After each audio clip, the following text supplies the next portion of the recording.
G'day throttlers, and welcome back to the channel. Now today I wanted to have a chat about the 2020 Indian Motorcycles Challenger.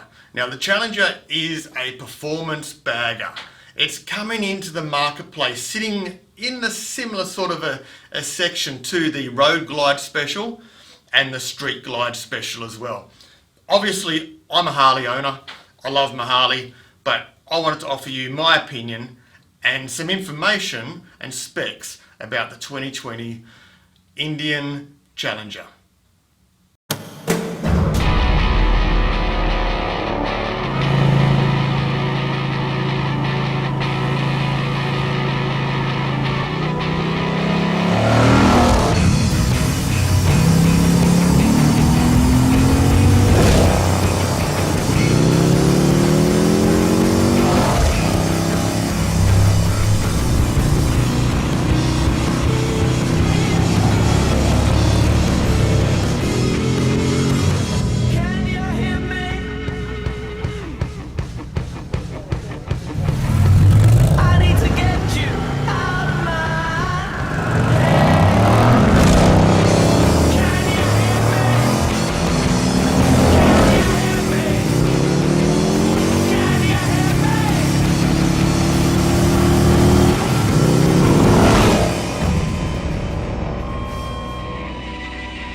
We've just checked out the marketing video from Indian Motorcycles on the 2020 Challenger. And what do you think? Leave a comment below to tell me what you think about the new Challenger. Personally, it looks good. Now, it's been copying a lot of hate from Harley Davidson owners because they believe it's a replica or a copy of the Road Glide. And yes, there is no doubt that there are elements of it that are copied off the Road Glide, but you need to remember that Harley Davidson were not the first company to make a fairing fixed to the frame motorcycle. The Japanese companies have been doing it for many years on sports bikes, well before Harley Davidson had even thought about it. Now, has Indian done it because of the success of the Road Glide? Probably. I have no doubt, actually. Of course, the Road Glide is one of the most successful Harley Davidsons ever made. But are they completely copying the Road Glide and was Harley Davidson the first? No way at all. The fixed fairing is a great option. My Street Glide has a handlebar mounted or a fork mounted fairing, which I love personally, but it does make the steering very cumbersome and heavy. Having the fairing mounted straight to the frame means that the steering is really light and very manageable. And it's a very, very sensible decision for motorcycle companies to make this style of a fairing, especially on a bike that weighs upwards of the top 300 kilos. I think my Street Glide's around about 380 kilos, and that's a lot of weight to be moving around. And if you can adjust the weight that you feel you're moving around by having light handlebar action, that makes the riding experience a lot nicer. So now my opinion on the 2020 Indian Challenger. And yes, I'm offering you this opinion as a Harley Davidson owner. I have my beautiful Street Glide Special, which I absolutely love. Does that mean that I hate Indian? No way.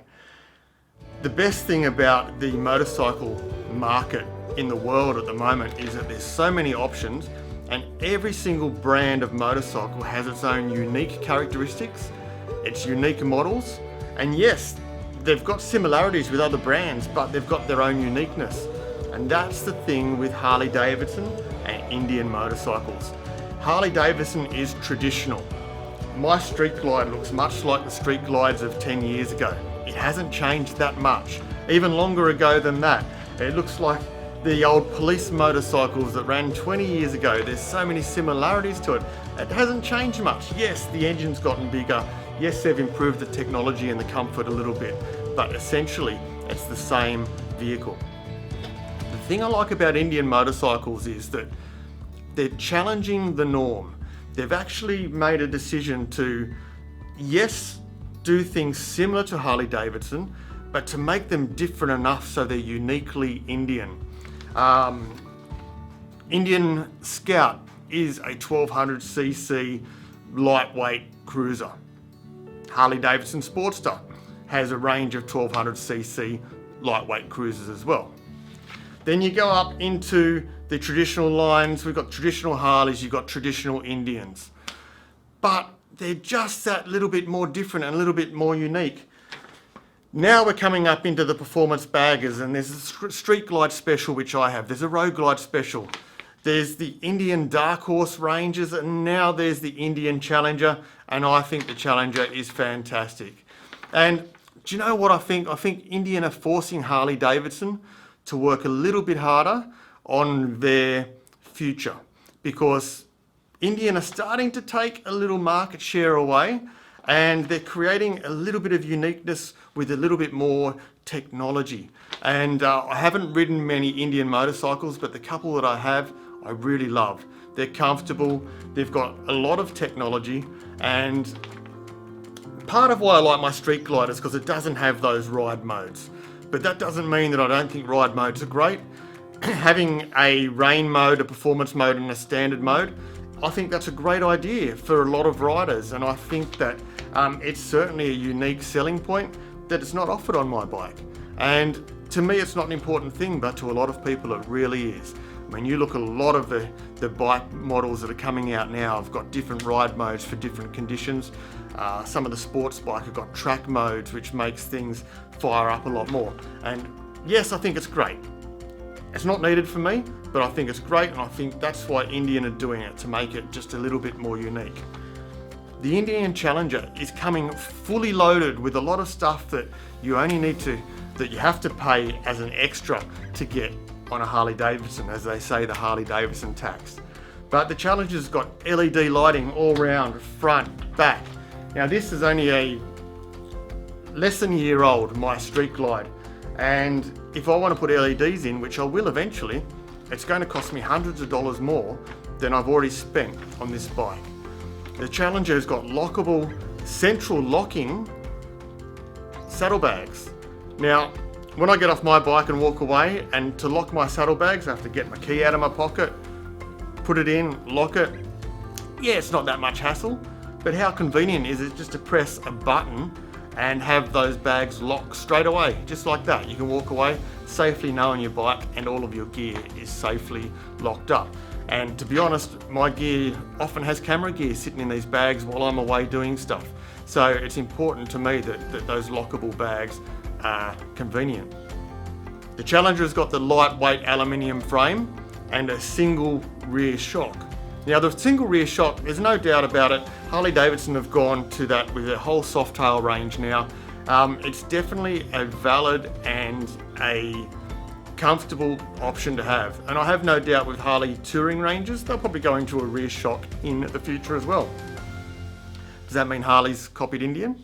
Maybe. Another thing that the entertainment system on the new Challenger has, and I'm sure that Harley will go down that track in the near future as well, but it has an overlay over the navigation system that is giving you live traffic as well as live weather updates as well. And for anyone who's riding, and in fact the last few times I've been out on my Harley, I've been stuck in the rain, and the rain's been coming from unexpectedly different directions. Now if I'm out and I'm able to see the weather coming across on my dashboard, you can make some smarter choices. If it's real heavy and nasty, you can get out of the weather for a while, find some shelter.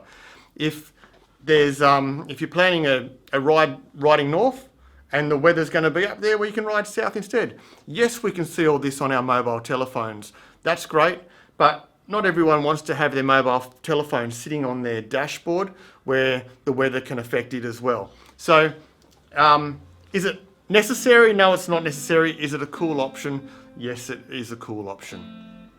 Now, all in all, wrapping up the video, guys, the Indian Challenger, I think it's an awesome looking bike, and I can't wait to ride one. And Indian Sydney, I hope that I'm able to come in there and take one for a test ride and do a really good review.